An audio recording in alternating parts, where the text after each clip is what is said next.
Hey, people, back with you tonight for episode 4 of the C Note. Waiting for some people to come on up in here and waiting for my special guest, Miss Kenya Chase, actress, singer, and writer. There she is. There's my guest right there. About to invite her in and tag earlier. We'll come on up in here and join us tonight as we get this thing a cracking. Oh, they're rolling right on. There you go. We back in business right chair tonight. That's How right. you doing tonight? I'm good. I'm doing good. You're good. You're Yep. good. Yeah, I'm hoping that I did tag some people earlier and let them know that we were going to be over here. And I even left a link on Facebook for them to just tap on the link and come on over here. So all Oh, they okay. got to do, all they got to do is just hit that little circle at the top Mm-hmm. and it'll bring them onto the slide. That's what we need people to do, hopefully, tonight. So I'm trying to give it another minute or so before we get started. Okay. So I know you had some running around to do today out there in this mess. So how was that? It was fine. I had an eye doctor's appointment and it Hmm. was just in and out. Wasn't a lot of people. I wasn't waiting. I was in Right. and so it was good. You No issue. know, um, I have to go to the eye doctor too, but my eyes are pretty good. Only thing Oh, I have problems with are just like really, really tiny print reading, oh yeah, like yeah, like something. real extremely small print. Mm-hmm. Um, Yeah. other than that, I see well, very Mm-hmm. well. Yes, indeed. But we're back at it tonight because there was some stuff going on last night, but we're going to hit this thing out the park. I think there must be one other person in here besides you, but they're not saying anything. Oh well, Um, hey, I hello, don't. whoever you are. Welcome, welcome, welcome, welcome. Yeah, You people come know. on in here and join us. Yeah, Yes, yes. indeed. Welcome. I'm not going to put you on the spot like I did last night because we have to do that another time. I know, but you're trying. But anyway, people, we're just going to start going, and maybe people will join as or if not, they'll just see it later. Um, anyway, I know you tried to. Did you let any of your people know about today, or you didn't know about it? So, My friend right, Tori, she clicked on the one for the the King's. 30th King Talk. Yeah, she took click. She Right, commented on one about King Talk, but I didn't get a chance to. I kind of was out, and yeah, I didn't get a chance to. But right. sorry, Okay, they probably okay, share. okay. Well, well, well, well, well. Welcome to episode 4 of the C Note. I am your host, Carl Taze Ransom, where we keep it 100 and the real recognize real. And we also see you fake asses out there too. Remember that? We see Hey, y'all, you fake ass. Anyway, I'm here tonight with my special guest, Kenya Chase. She's a very talented actress, singer, and writer. I had the pleasure of meeting and working with Miss Kenya Chase back in 2017. I believe it was around May or June that we met because the play that we were in together went up in August of that's right. 2017 Yeah, for Better sorry. or Worse, Better or Worse, Mm-hmm. by Ms. Ursula Battle. Is it V That's right. Battle? Is it a Mm-hmm. V? Be Middle back. initial V. Yeah, Ursula V Battle, and it was a comedy. Mm-hmm. Uh, I mean, I do mostly drama, but I've been in a few comedies. I had fun with the show, Mm-hmm. but that's how we met. That's So, right. um, before we really talk about that, how did you get started in the arts? Um, Oh, I guess we'll say it's something that I love since I was a child. I wrote my mhm. first play like 12, so um, that was definitely something that I was into, but I didn't seriously get into it until maybe um, probably back in 2013. I think Okay. really got into it, and I did some stuff for my church, which was amazing.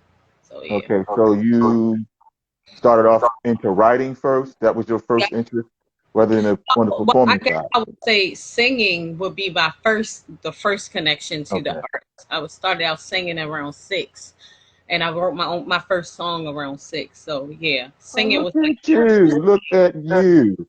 Yeah, we have that in common. I started singing when I was like 5, 6 years old. Well, music has always been in me, and I've been into acting since I was elementary school. And so I Mhm. started writing little plays and stuff when I was like 8, 9 years Okay. old, and writing songs too when I was little as well. Yeah. Um, so you said you got into writing plays for the church that you were at the time. Hmm. You started writing plays for your church. You said. Yeah, like that was in 2013. It kind of came up by mistake. I really wasn't the person that was supposed to do it, but the lady that was supposed to do it, I was going to work with her, but I wasn't supposed to write Mm. it. So what ended up happening was she had death in her family, like three people Oh. back to back. So she was like, "Here's my idea, write it." And so we were actually like practicing while I was still writing because that's the way the time felt, but it was amazing, and I really had a great time. That's why I ended up doing it two more times after that. Hmm. I remember the days of when I was like really involved in church like that, singing on the choir and everything, and they used to ask me to do things for Black History Month. And Okay. they would ask me to like do like one man things or monologues and stuff like that. Mm-hmm. And so, uh, well, you know me, I'm blackity black, black, black, black, Mm-hmm. black, black. But the church I was going to at the time was predominantly black. The choir was all black. The musicians were black. Mm-hmm. But guess what? What? Picture me at a church where the pastor is Caucasian. Wow. That's interesting. That's definitely What you say? that's interesting. Well, yeah, it was, but Right. see, they asked me to do. I was asked by some people because they knew that I acted, and they saw me act at arena plays and stuff like that, so they wanted me to do stuff there for Black History Month. And I didn't pull no punches. I kept it real. I didn't care about, I wasn't trying to tiptoe around anybody's feelings. I was trying to educate our people. So one particular year, I wrote two pieces, which I had to do two separate Sundays. And one Sunday, I came as this person from the past who was a field slave who Mm-hmm. worked in the field. And he talked about his experiences or whatever. And then 2 weeks later, in February that year, I came back as his half brother, the half Oh. brother of the field slave. So I was the house slave then. So I played both. And he was the house slave was the biological son of the slave master. Mm-hmm. And in this monologue, he talked about how he hated being in that house and he hated having that slave master's blood in him. And he wished Mm-hmm. that he could cut himself open and let the blood from the slave master just spill to the ground. And Oh. how, yeah, it was a lot, but people liked it. You got standing ovations, just like I know you. I'm sure you got standing ovations at your church, what you did, I because you're did. good and passionate about it. Yeah. So we both did stuff there, and going back to that play right quick, that comedy. Mm-hmm. Um, so one, what's your favorite, or do you not have a favorite? You like both equally, comedy, drama, what? Um, I feel like the ones that challenge me the most are the dramas. Hmm. Like something really deep. You got to really, get Yeah. character. You really got to get into. I love that kind. However, I'm gonna say after playing so many dramas and so many like characters that got a lot going on, you want some kind of comedy to kind of smooth things out because it becomes a little too much, especially when Right. you have a passion for what you do. You kind of embody that character, and then sometimes it requires so much sometimes that you just need that comedy every now and again to just soften it up a little bit. But I Yeah. enjoy the drama. They I challenge mean, me. well, drama is challenging, and comedy can be too, to Yeah. some degree, But because you can really have fun with comedy. It's like not so serious. You know what I right. mean? But the thing That's with that's comedy, his point. but yeah, but the thing with comedy is you got to make sure you on point because Hmm. if you ain't funny when you supposed to be funny, Yeah. and the audience ain't laughing, Hmm. oh, that's not, Definitely. Yeah. right. So you gotta be on point, and your concentration got it because you will break character and start laughing, especially if you in a moment where everybody's being funny around you. Yeah. And if you got to keep a straight face, it's not easy at all. Not easy.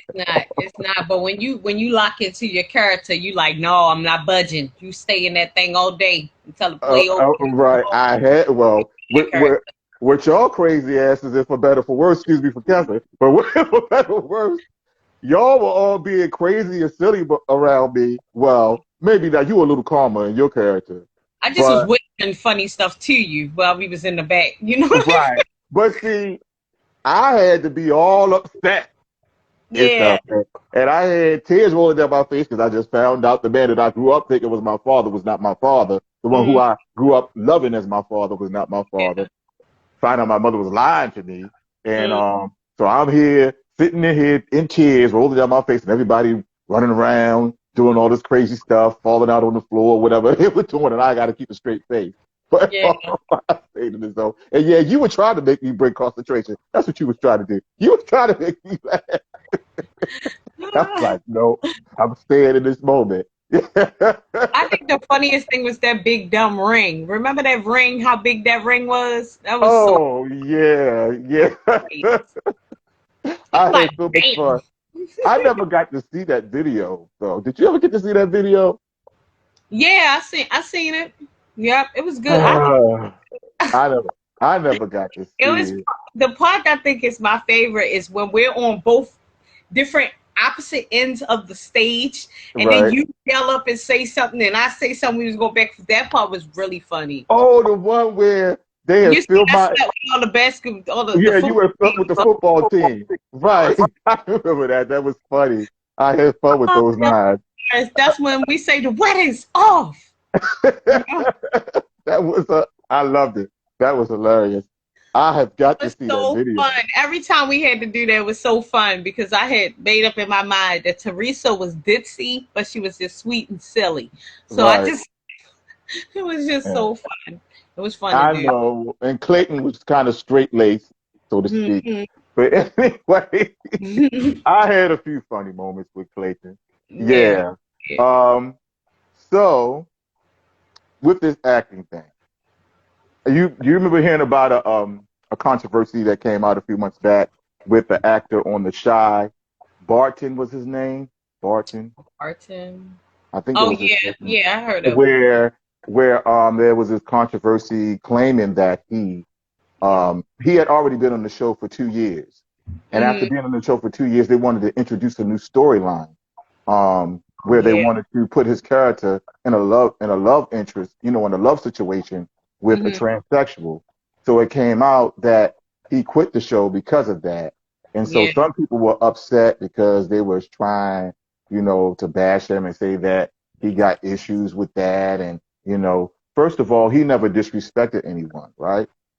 He Hmm. never disrespected anyone. He never Right. disrespected transsexuals. He just said the role wasn't for him, and he went on about his business.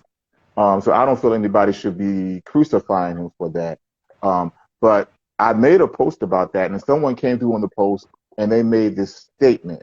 Someone who's not an actor, obviously, and if they are, they can't be a real actor to make this statement that they made that what is he complaining about? They literally get paid just to get up and play pretend. So Yeah. he was saying that acting is just playing pretend, which it is not.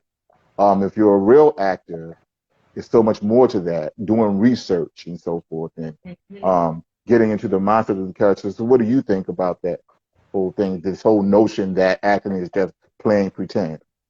Well, as an artist myself, I feel like that's crazy to me because pretend has no emotion and feelings. You could just do something without any type of emotions and don't connect to the piece or the material. Hmm. When you're a real actor gets into the skin of the character that they play because they have to feel every emotion. They got to put themselves in the shoes and the skin of that character, and that requires so much. It's not something you just do. Hmm. You become that person. They people start to think that you are actually that character, and that Right. requires skill. It requires practice, and it's just not about pretend. It's serious. And I know for me, I take it very seriously. I take my lines Yeah. seriously. I learn my stuff early. You Right. know, And it's if you not.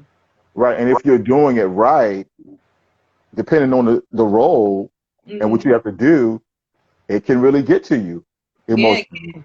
it becomes Because overwhelming. right, it become overwhelming because like 2 years ago, I was asked to do something that I was not prepared to do. For Mm-hmm. one, I was already rehearsing for two shows. I was rehearsing for Eight Misbehaving the musical, and I was rehearsing for an original play that was never done before under my theater company. Okay. And I was approached because they were about to do this show at Arena Players called Hoodoo Love, which was Mm-hmm. supposed to open in 2 weeks prior to this conversation. After this conversation, and the director came to me because he kept losing actors in this one role. He had Okay. like three actors, or three or four actors came, and they didn't last for so long. They came to a couple of rehearsals and then they were gone, or a few rehearsals, and then they didn't come back. Now, what I'm about to tell you about this character, I don't know if that's the reason why they dropped out, but I Mm-hmm. think it may have a reason. It may be have something to do with it. Why some of them dropped out.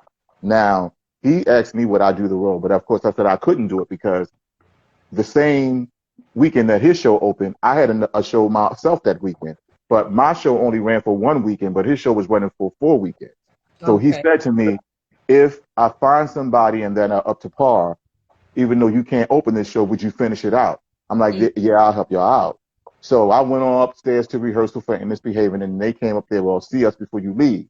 They found an actor, a very talented actor by Mm-hmm. the name of Quincy Vick. Quincy Vick is an excellent actor, and I would love to work with him one day.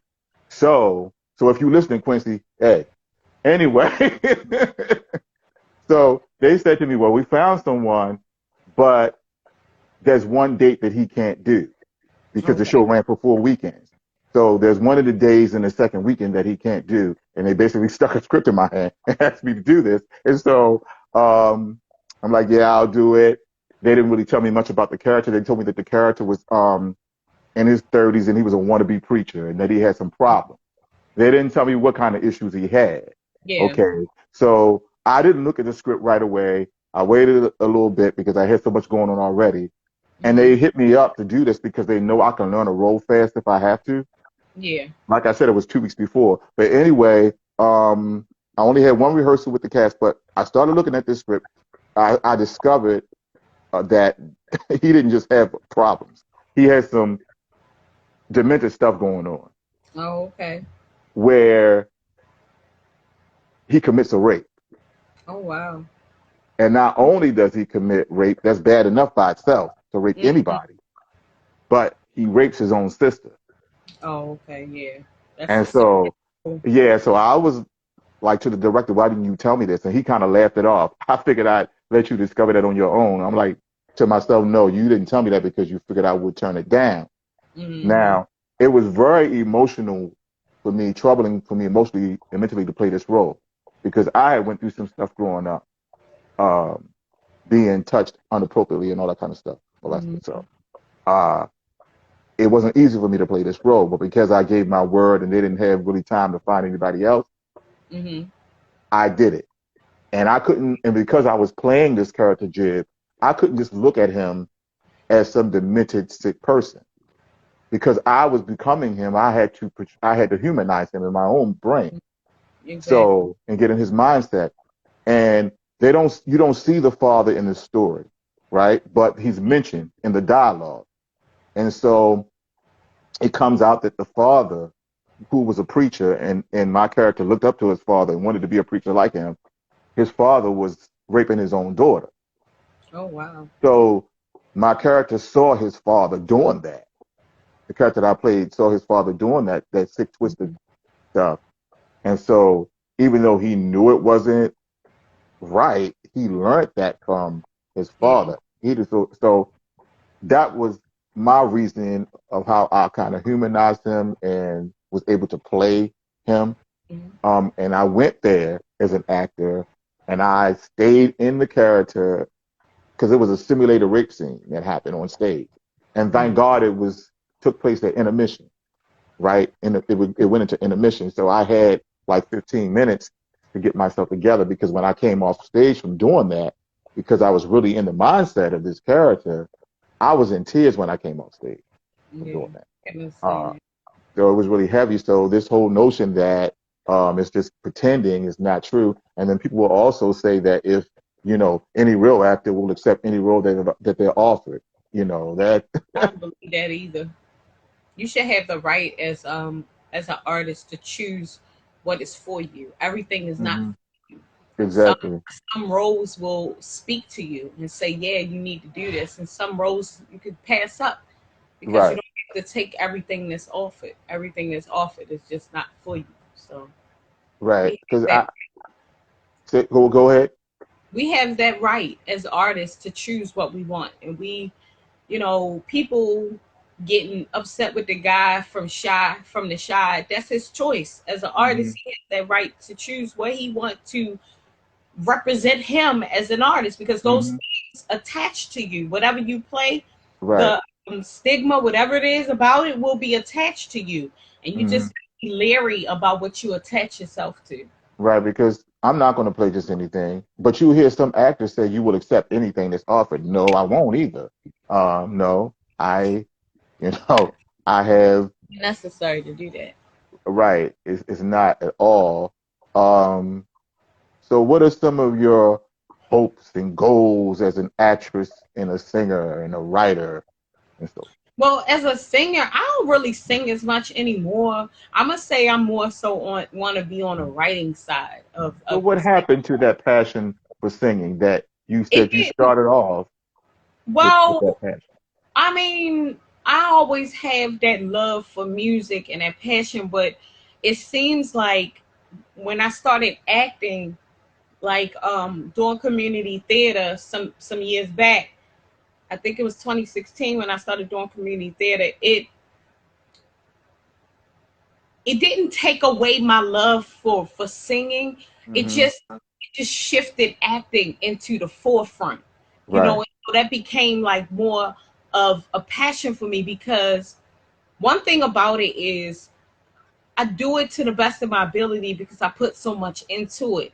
And then the result of that is just always overwhelming. And so I haven't forgotten about singing. It's not something that I don't Hmm. want to do, but I would rather be on the writing side of that. I feel you. I mean, For people, huh? writing songs for other artists. All right, now you better go ahead. Yeah. Who's a black female songwriter? Missy Elliott. Missy Missy Elliott. Elliott. Go ahead, Missy She got, Elliott. she got the Uh, Michael Jackson songwriting award. Missy True. Elliott. She Yeah, writes definitely. I mean, I know there's a lot of black sisters. I Smokey know there's Robinson. Smokey Robinson. He right, the but way oh, back in I the know. Oh, I know about Smokey Robinson, but I was trying to think of a sister because you're a sister. That's why I yeah, was trying to that's it. think. I said that one person. I can't really think of nobody else that's really like really on that writing side. See, people look at Missy as like a rapper at times, but she did a lot of writing, Oh, R and B. I know. And then you had one of the biggest writing teams ever, a black couple. Mm. She's still with us, but her husband is gone. Ashford and Simpson. Oh yeah, Nick Ashford definitely, and Valerie Simpson. You definitely, know, they wrote a lot of hits for different people, and they had a lot of hits themselves as mm-hmm. well. I'm looking forward to that story coming out. But I'm glad that she's still with us, though. She's still with Yeah, us and seems to be doing well. I didn't mm, realize that he had been gone for so long. me either. Um, I thought it was like just a few years ago, but it turned out it was like about 10 years ago, something like Wow, that, 11 years ago, something like that. That he's been gone. I always love their story. Hmm. Valerie Simpson, Ashwood and Simpson, their story is just so beautiful. She said that she had saw him on a park bench Hmm. and he was like homeless and he didn't have anywhere to go. And she took him home, let him clean himself up, fed him, and the rest was history. Oh wow, I did not know that part of their story. That's real talk. That's the Right. truth.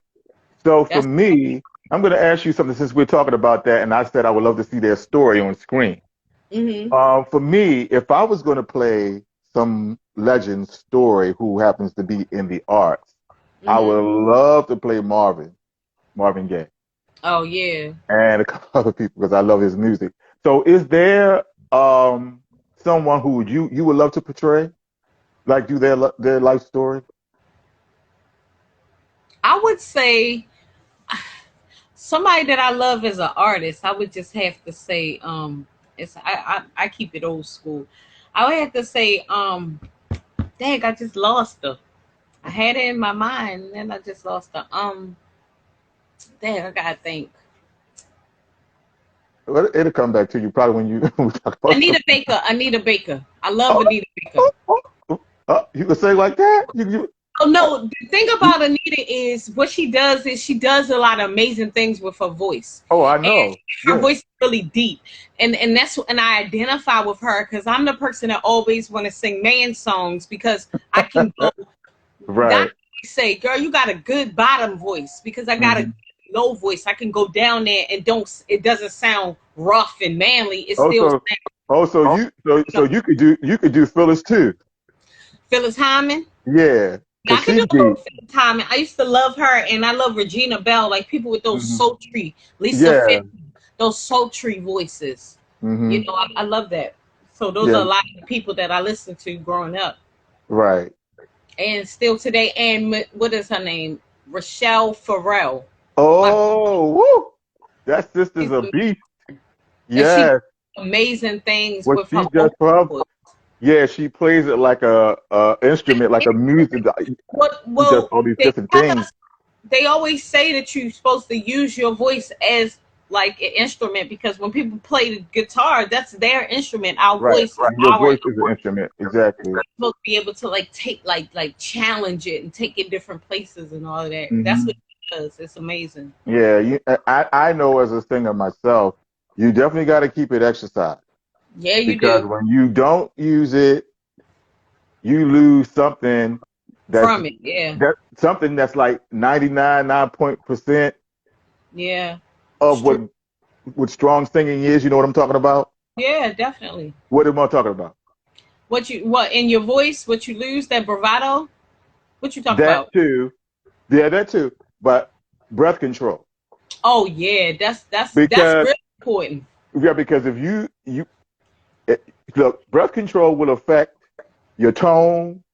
Oh yeah, everything. It affects your tone, If you how sounding a mess.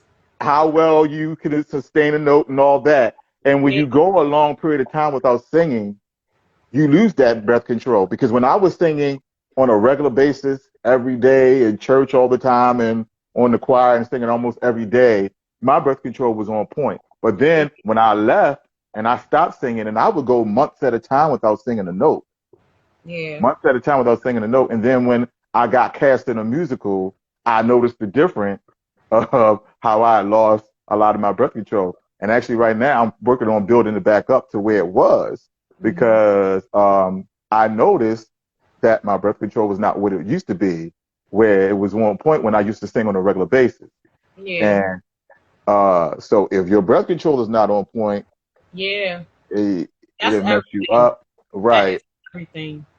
Because it's sloppy breath, it have you won't even be able to get too much out without having your breath controlled. Because you can't get but two words out. Can't Mm. sing a whole phrase without trying to take a breath. It's important. It's very important for sure. Yeah, yes it is. So I'm working on that because I got some plans. And maybe you write a song for me. You know what I'm saying? You Oh, can write a that's song for up. I'll sing one of your songs. Let me hear. You know what I'm saying.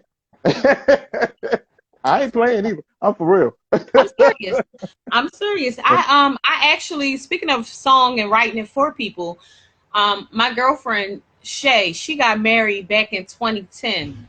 And when she got married, I had wrote a song, um, a wedding song. Hmm. Uh, for myself, really, just because that's just what I wanted at the time. It's not what I had, but it was kind Right. of singing about, writing about what I wanted. So I wrote the song at a real, not very good point in my marriage.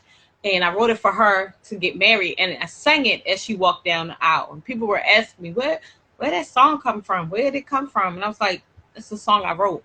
I had a keyboard. So I used one of the standard beats from the keyboard and just pretty much slowed the tempo down and then just built the melodies around it. So that's what I Oh, did. use me. Look at That was you. a long time though. You got it going on. Oh, yes, I love yes, writing. yes. Writing is my thing. I love to write. Writing is your thing. Okay, Yes. we're gonna come back to the arts thing in a minute. Okay. But I know one of your loves is working with black youth and uplifting Yeah. black youth. So why is that so important to you? I mean, I know why it's important that we uplift our black children and let them know the greatness that they come from. But why Mhm. is it important to you? Well, for me, it's important because number one, I remember when I was a child, and I remember Mhm. the adults that spoke life into me, and those people were like close to my heart. They gave me something that I was able to use in my life, and so I just want to kind of be a reflection of that, so that they can see how great they are. But I'm using the arts and going to combine the arts and my love for just building up our youth to just create things for them to grow from. I believe theater arts creates better self-esteem, creates make them confident. It decreases stage fright and helps them be able to speak in public, because if they go to college, go to high school, you have to speak in front of people. You'd be surprised how many adults, I mean grown people, are afraid to speak in front of people, No, and I they don't wouldn't. have the confidence necessary to do that, I wouldn't be surprised at all because for the longest time, even after I got grown, I was very scared to talk in front of people. I had to push myself to do that. And when I went to auditions, I would be like visibly shaking in the Hmm. audition because I was so self-conscious and nervous. Now I go into an audition with more confidence. But I used to be just like that, and that's why I look out for people and try to help other black people who may not have that confidence or may Hmm. not be the popular person. Because I've been an underdog, still am somewhat. So I look out for the black people who are underdogs, and other people Exactly. may walk by. You know, yeah, definitely. And those are the kids that I normally pick. I don't pick the boy that's the basketball star, the girl that Mm, everybody loves. Sorry, have nothing against them, but I need to nurture and speak life into the ones that nobody ever did it to. Nobody spoke life to them and told them, "Hey, you're great. You can be something great." If nobody ever done that to them, those are the ones I want to round up. I want to take them, and I want to be able to allow whatever they have to shine and to let them know how great they are, so they can take that into their lives and be great people. And I know it's necessary through the arts, because the arts also um create help you become more social. We talk about different issues, we become like a family. Somebody forget their lines, you slide them their line, you tell them, we help each other out. So what it also does is it builds teamwork. So there's a lot of teachable moments within having theater arts, and just exposing that to our youth. We want them to know that they can be great. And so through these things, they can be great. And they don't even have to have like a mind to want to be an actor. That's not even necessary. Theater right. arts is just something fun to do, that helps to increase your academic skills, your social skills, your confidence.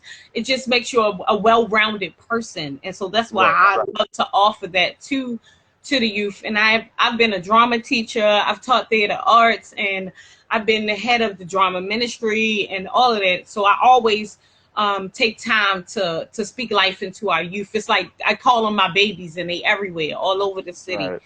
They I all, know. I love I, them.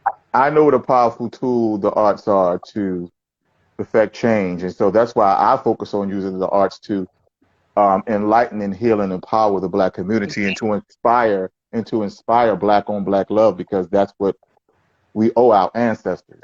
We Exactly. don't all this the way that some black people turn their back on other black people, but yet they'll say that they care about the ancestors.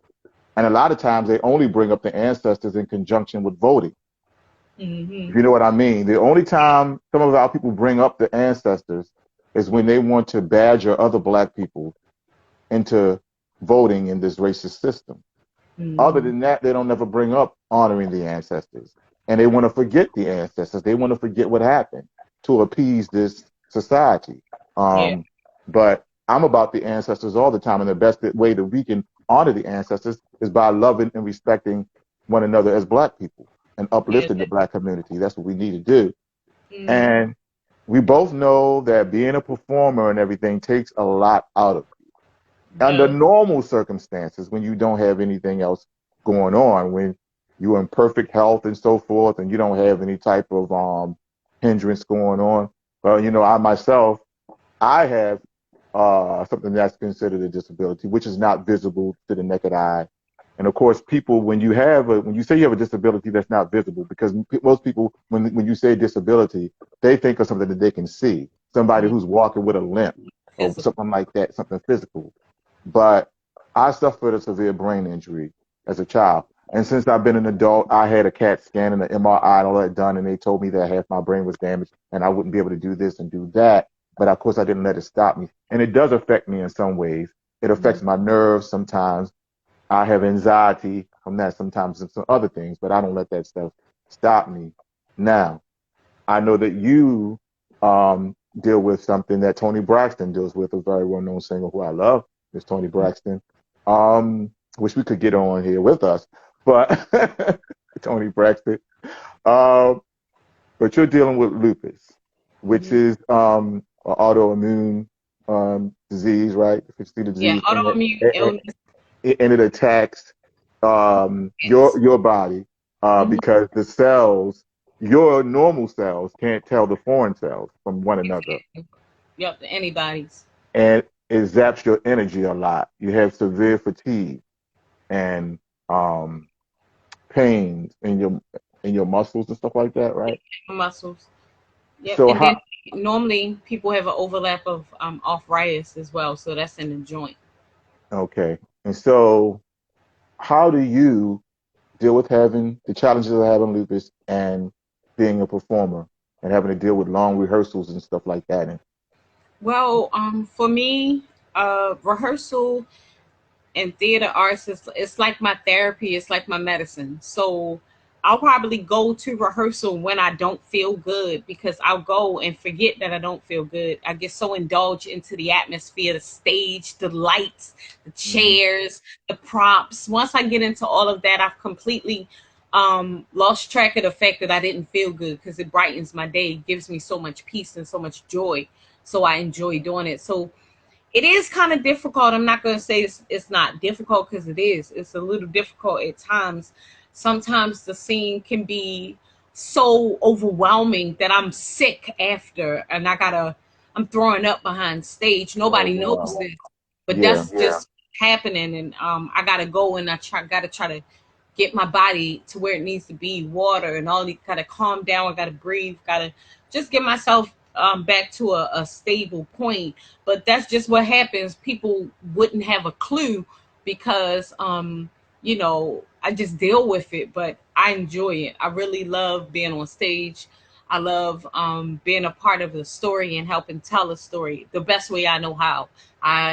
I was told by one of the other people that I work with that I make them kick it up a notch. It's just that I enjoy it so wow, much that I put 1,000% in it because the lupus says that I have a so-called disability and it's supposed to make me less able to do what everybody else does, which means that I got to push harder. That means I got to work harder. That yeah. means I got to learn my lines before everybody else. I got to come up off my script before everybody else because I got to push harder than everybody else because I already got an obstacle I got to jump over before I can do what I need to do. I So, get that. It's the same with me.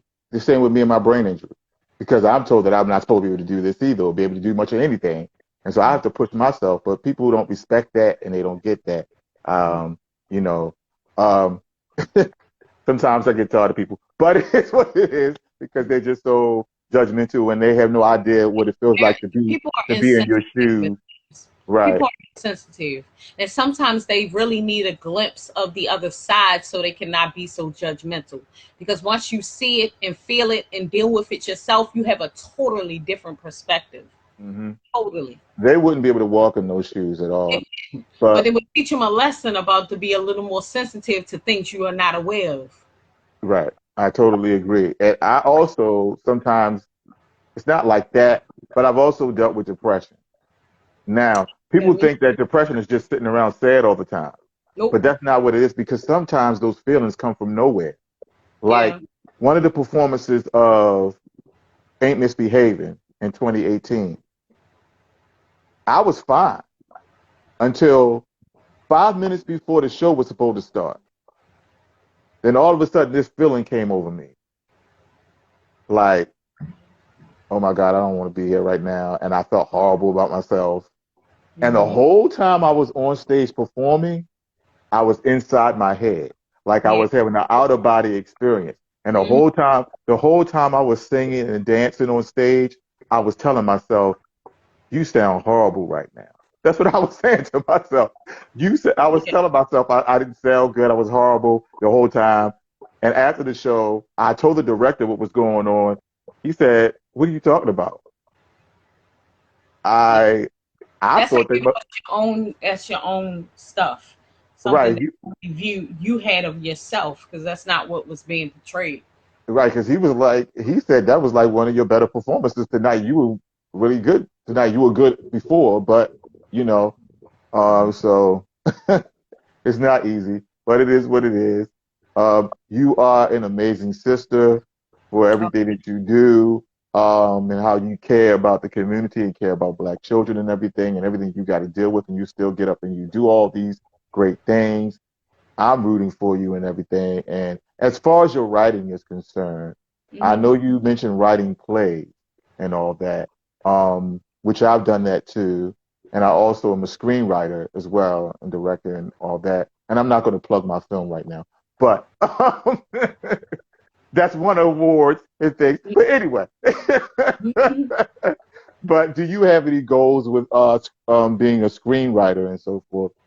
Also, Well, I do eventually do want to learn, get in the position so I can write a screenplay. Not sure what it would be about yet, but I do want to do a web series about lupus. Not sure how I want it to go just of yet, but I feel like people need an inside view of what it's like so that they can just just so I can give them a different perspective. That's all. Not okay. trying to change your mind, just trying to influence you and show you something different. Trying to enlighten you, to show you, enlighten people, show them something different. It's about enlightenment and empowerment, Yeah, definitely. definitely. Um, yes. And so, Mr. Eric Cotton, if you're out there listening, because you did tune in yesterday, we have Miss Kenya Chase right here. If you want to help her with her film or her web series, Sure. Mr. Eric Cotton, he's a very talented director and writer. So, I'm definitely going to work with him one day because he's helped me too, and said that he would help me with different things. So, um, definitely, I respect Mr. Eric Cotton. He was one of the first people after I finished writing my script for the Eternal Extra that I showed it to. And Oh, he gave me some pointers and stuff like that, which I appreciate. Um, anyway, this has been a wonderful conversation. I think we yes, it covered definitely almost is. everything. We're definitely going to have to come back on here another time Hmm. to talk more about the music and the songwriting and all that. Might make you sing, or it Okay. might be a yeah, or might write a song for me too. I don't know. But anyway, because I'm ready to put some stuff out again. You know what I'm saying? Okay. Um, definitely. I always love talking to you. I respect you. Can't wait to work with you again. And I'm going to have you in one of my films too, Oh, as thank you. well. I love Um, it. oh yes, and I want to be in your project too, somewhere. Yes, Yeah, definitely. definitely. I really enjoyed this conversation. It's been a great conversation. Yes, it And has. it will be here for people to watch afterwards. So you tell them to come on over here and follow this page Yeah. and watch the video. Tell your friends and family to do that. Okay. Um, and so coming up on Monday, December the 21st at 6:30 p.m. Eastern Standard Time will be episode 5 of the C Note, which we are going to try on Facebook. We're going to try that on Facebook. And if it don't work, we're going to be right here. Okay. And that will be, my guest will be none other than Mr. Brandon Shaw McKnight, who describes himself as an enigmatic artist. And what he means by that, he does a little bit of everything as far as acting, singing, dancing. He paints, draws, and all that. He also sings opera, as well. So, and I make convince him to bust an operatic note up on here. So, Okay. All right.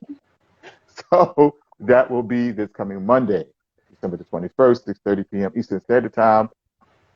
on Facebook if it works. And if it doesn't, again, we'll be right here. But thank you again, Miss Kenya Chase, for Thank you. everything.